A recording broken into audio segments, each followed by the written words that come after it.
in other EV news, we had a little test on CarWow putting a few electric vehicles against one another in a highway range test. They took the Model 3 Standard Plus, the new Polestar 2, and the Model 3 Performance, and they basically drove them until they died, essentially, on the highway. And then they compared that to the estimated range. But it's important. I had to read through this because I was like, why is the EPA rating so different from the European equivalent? And it is quite a bit different. So in Europe, they have something called the WLTP. The estimates are based on the WLTP testing cycle, which is quite a bit different. And so you might be wondering, okay, like why are some of these vehicles so far off the estimated range from an organization like that? And in particular, in this test, I'm just going to tell you what happens, essentially. The Model 3 Performance wins out. It was no surprise because it was expected to. The real problem here, and also, by the way, the Model 3 Standard Plus, many people consider to be the best overall efficiency, value, range, etc. But the Polestar 2 was nowhere near the suggested range from this particular testing cycle, WLTP. And so people were upset about it. However, I do a little bit more reading here through the comments, and it turns out that it could have something to do with Europe versus the US or North America and the driving habits.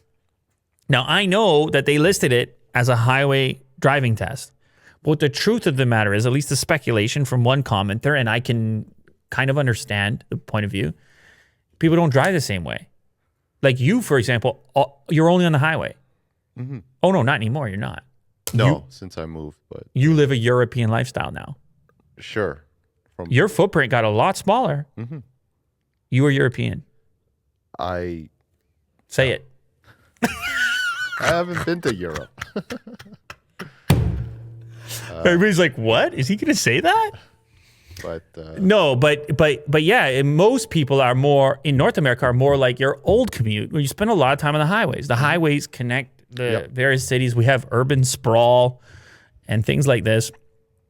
And so the EPA rating probably takes more of that style of driving into account potentially. Which is more efficient. Well, it's just a different. So let's say, for example, the Polestar had a better regeneration capability on the braking. I see.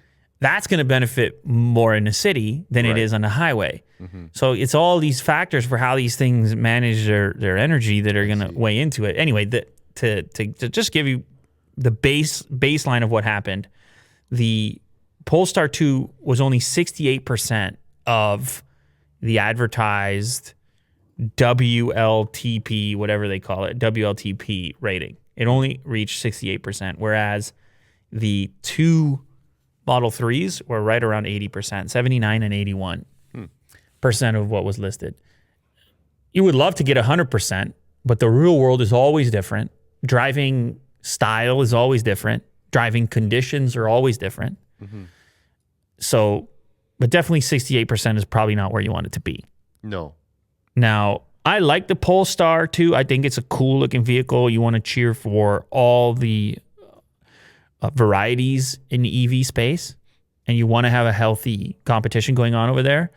But it still appears to me, and I understand this was a highway test, but it still appears to me that when it comes to efficiency and range, Tesla's has got it figured out. You see where my hands are?